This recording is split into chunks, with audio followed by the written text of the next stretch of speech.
CHSD Saint Teresa స్వయం ప్రతిపత్తి మహిళా కళాశాల ఏలూరులో వృక్షశాస్త్ర విభాగం ఆధ్వర్యంలో జూలై 31వ తేదీ నుండి ఆగస్టు 6, 2026 వరకు నిర్వహించిన వృక్షశాస్త్ర వారోత్సవ వేడుకలు ఘనంగా విజయవంతంగా ముగిశాయి. ఈ వారోత్సవాలు కళాశాల ప్రిన్సిపల్ డాక్టర్ సిస్టర్ సునీల రాణి ముఖ్య అతిథిగా పాల్గొని విద్యార్థుల్లో సృజనాత్మకతను వెలికితీయడం, ప్రకృతి పరిరక్షణపై అవగాహన పెంపొందించడం, పర్యావరణ హిత కార్యక్రమాల పట్ల ఆసక్తిని పెంచడం లక్ష్యంగా ఈ వేడుకలు నిర్వహించామని తెలియజేశారు.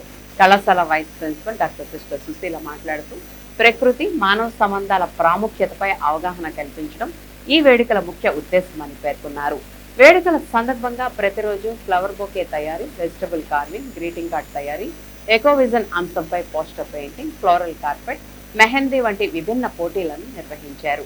ఈ పోటీల్లో విద్యార్థులు ఎంతో ఉత్సాహంగా పాల్గొని తమ ప్రతిభను ప్రదర్శించారు. పర్యావరణ పరిరక్షణ, ప్రకృతి మానవ సంబంధాల ప్రాముఖ్యతను ప్రతిబింబించే విధంగా విద్యార్థులు రూపొందించిన కళాఖండాలు అందరినీ ఆకట్టుకున్నాయి. పోటీలను నిష్పక్షపాతంగా నిర్వహించిన నాణ్య నిర్ణేతలు విద్యార్థుల ప్రతిభను అభినందించి వారి సృజనాత్మక ఆలోచనలను ప్రశంసించారు. వేడుకల ముగింపు సందర్భంగా విజేతలకు డాక్టర్ సిస్టర్ సునీల రాణి ప్రథమ, ద్వితీయ బహుమతులను, సర్టిఫికెట్లను అందజేసి అభినందించారు. ఈ కార్యక్రమాన్ని వృక్షశాస్త్ర విభాగాధిపతి జి రాణి, అధ్యాపకులు పి విజయలక్ష్మి, మహిళా cell coordinator doctor A Padmavathi నిర్వహించారు.